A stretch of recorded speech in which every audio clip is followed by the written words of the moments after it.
Today we have an interesting, possibly informational video on how would you go at improving in Mythic Plus. We are keeping ourselves for this PvE activity for today, looking at ways in which you might be doing better as a player depending on what you believe you are weak in, or maybe of what you didn't even know you were weak in. For example, maybe you have a poor UI that does not give you enough or precise enough information on the Mythic Plus key you are doing, of what your teammates are doing, etc, etc. Maybe you don't have enough understanding of the mechanics of the dungeons, of how to and when to use your defensives or even your offensive cooldowns, etc, etc.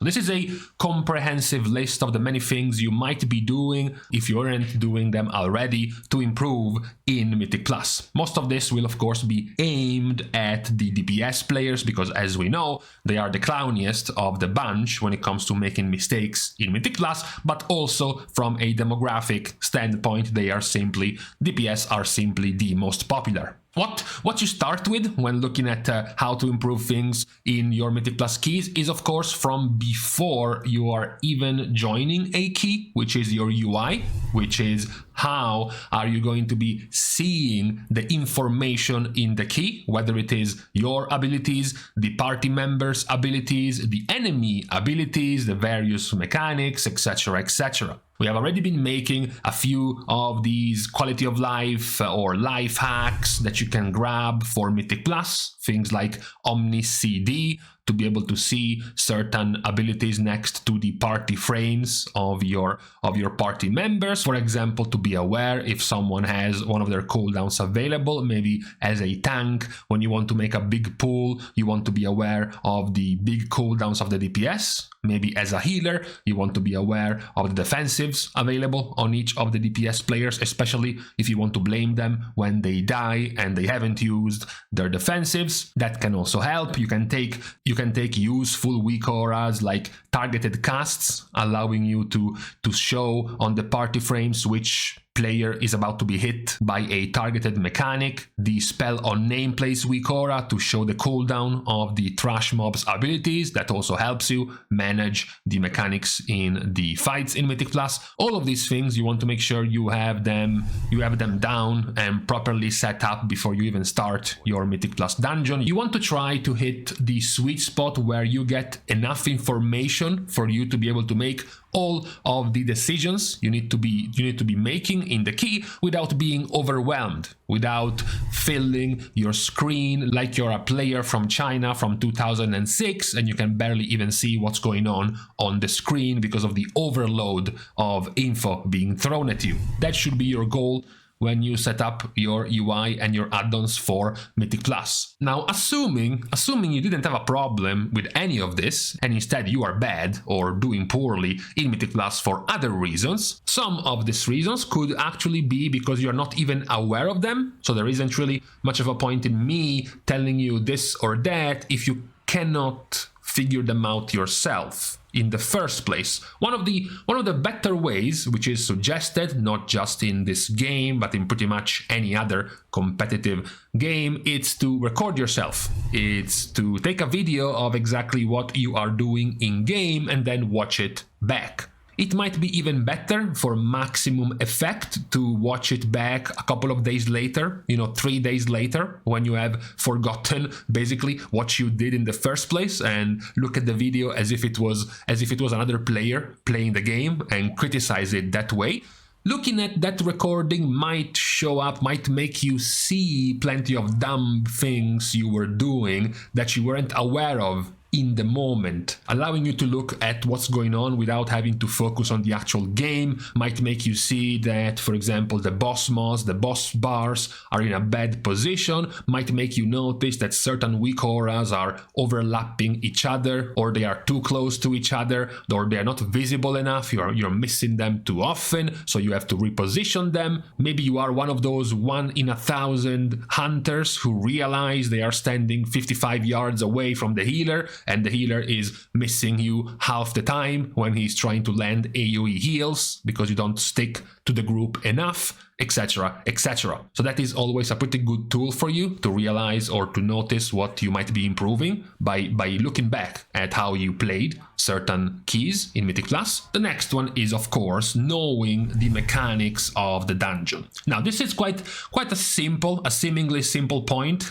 Just know what the stuff does to be able to understand what you should do in return. But, you know, it takes time. Every dungeon has dozens of different mechanics that can be dealt with in different ways, and it takes time for you to learn all of them. There is, once more, plenty of extra, even out of the game help you can find with this. For example, you can find an entire spreadsheet with the different details on each of the more dangerous mechanics in Mythic Plus, telling you what they do, what damage type it is, what can prevent this damage from happening, what you can do to lower the damage or to dodge the damage of this mechanic, etc., etc. That can also help you managing certain mobs, certain bosses in Mythic Plus. This could be particularly helpful if you want to go the extra mile. If you already are in a position where you can do this, this can be helpful through the use of alts.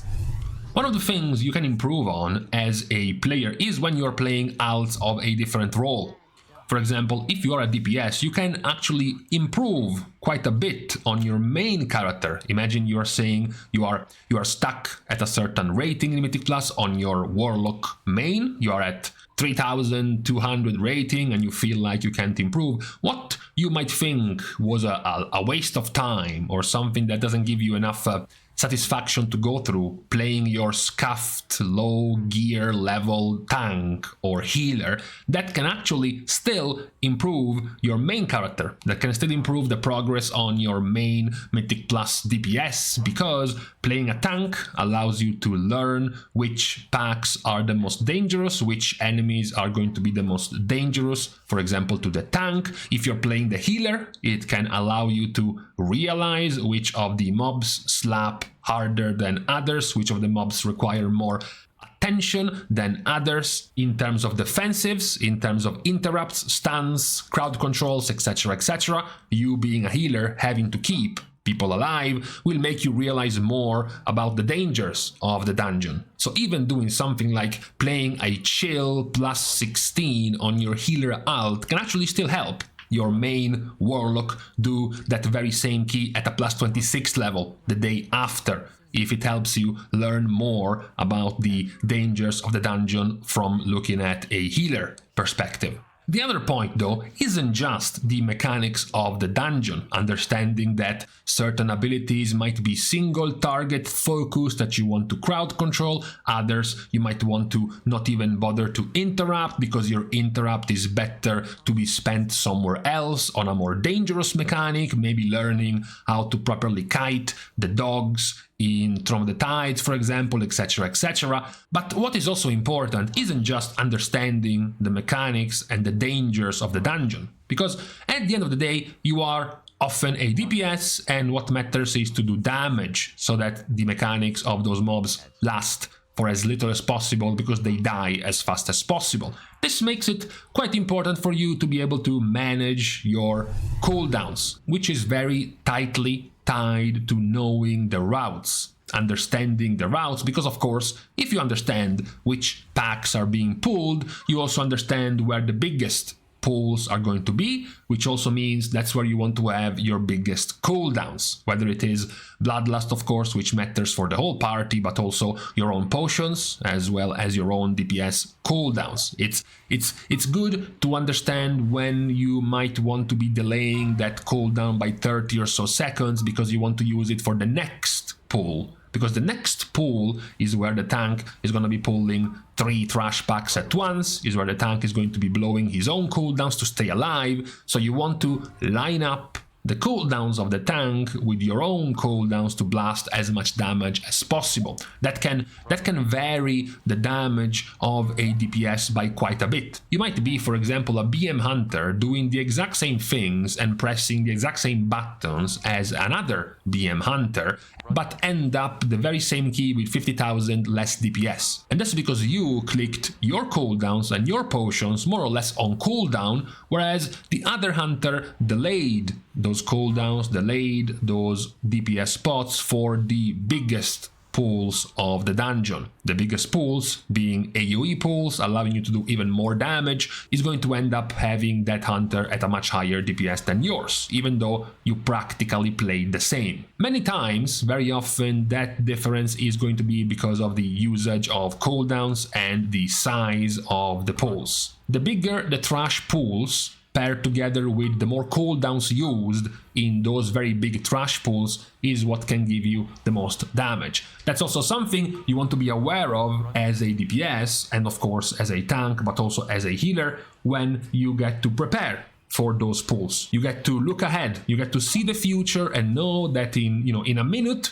you're about to have the biggest pool of the dungeon. Even though my DPS spot is available, even though my cooldown, my 2 or 3 minute cooldown is available now for this pool, I should probably delay the use of these cooldowns for a minute, so that when we get to the actual major pool of the key, I am ready to do as much damage as I can. That is very often something very crucial for DPS players to understand when they want to push as much damage as they can in a Mythic Plus key. Then we enter, however, the bad part of the cooldowns, because up to this point we mentioned about managing your DPS cooldowns, which might be interesting and even exciting for a DPS player because it directly correlates to big numbers on the damage meters. So that feels good to pull off. You feel happy, you feel proud that you are improving in using those tools better.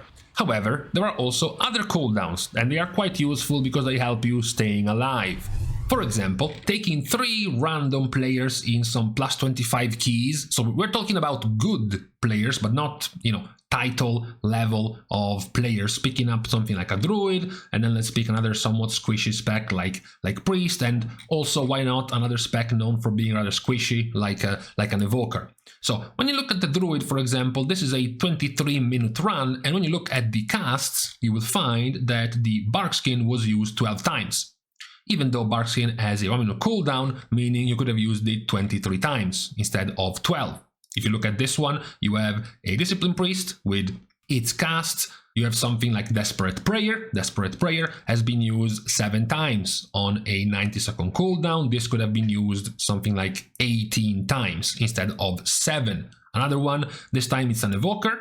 You have Obsidian Scales. This is a 23-minute key again. And here you see that Obsidian Scales was being used 4 times. 4 times in 23 minutes. These are not very good use of your defensives, and we are talking about some pretty high level keys still. This is the cast of a hunter. This is not exactly a bad hunter. This is Karmizi, and his uses of a defensive for a very squishy spec like Beast Mastery Hunter are improving. You can see that your main defensive, your main DR has been used 7 times on a 3-minute cooldown, which means 21 minutes total between the abilities, and the key lasted for 25 minutes. So the usage of that defensive is much better in this example. That's also something that you need to pay way more attention to, and it might be useful for you to go after the logs after a Mythic Plus key, or if you don't have logs, details will still allow you to check out how many times you have used certain abilities, just to see how often you have been using your defensives. This ties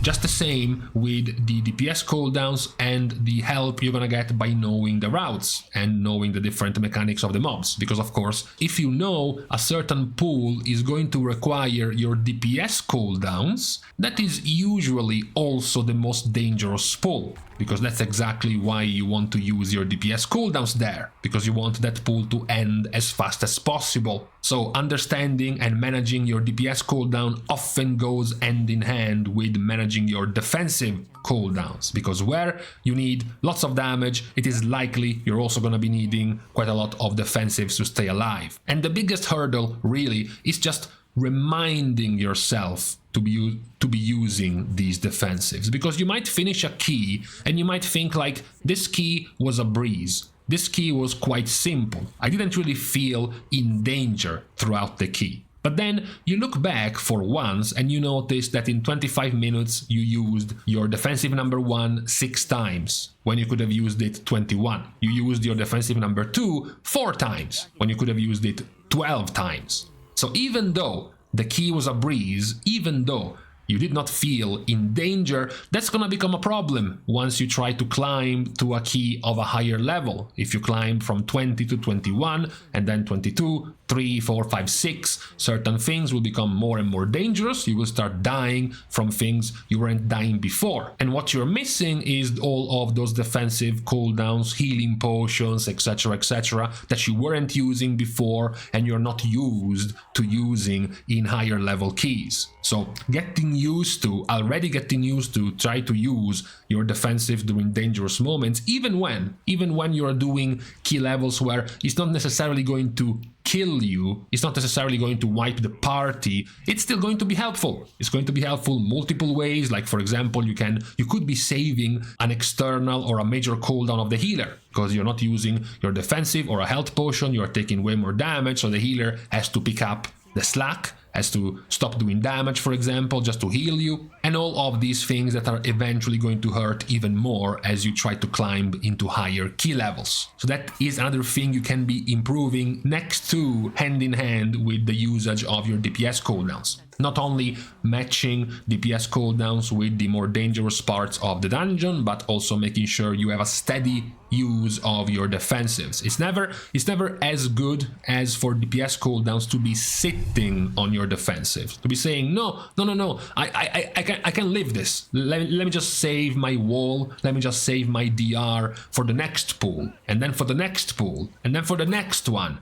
And eventually you have a very low use by the end of the dungeon of your own defensives. This is another thing that's very good to have a good handle on as you keep climbing into higher keys. So you have the improvement in the usage of your defensive cooldowns, but also of your offensive cooldowns. This can be done by learning or improving in knowing the routes that you're going to be taking in each Mythic Plus dungeon, which is then supported by actually being aware of each of those trash packs are doing by knowing about their mechanics, knowing about the more dangerous parts of each dungeons when it comes to trash mobs. This can also be improved by you playing a different class and role. You know, as a DPS, playing an alt that's a tank or a healer, even though it might feel like some useless time wasting in clearing plus 17s alongside terrible players who are not interrupting, not using CC and having terrible DPS, that can still help your main, can still help you get some insight on how other roles are approaching these keys, which will in turn help your main do those keys later on at a much higher level, as well as the basics of being efficient in the dungeon, which is having a properly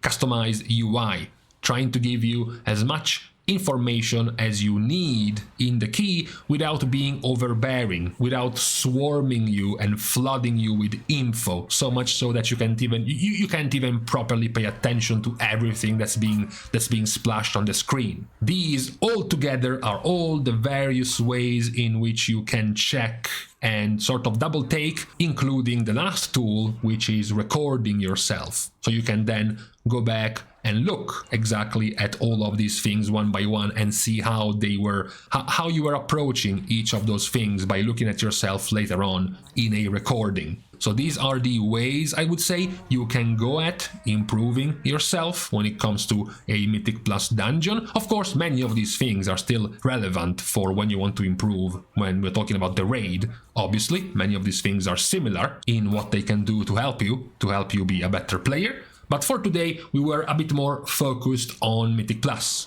So, hoping on this Tuesday, I believe, hoping that even any of these points has helped any of you trying to improve your performance, your play in Mythic Plus. We are now leaving each other. We are starting the goodbyes by thanking all of the Patreon supporters, of course, for the contribution and the help to the growth of the channel, which can, as usual, still be given completely for free. You can like and comment down below, as well as subscribe to the channel itself. Now, with these things out of the way, thank you guys again for watching. See you guys tomorrow, and in the meantime, oh shit, I had to go out like 10 minutes ago, but this dragged on for too long. Sorry, I have to run.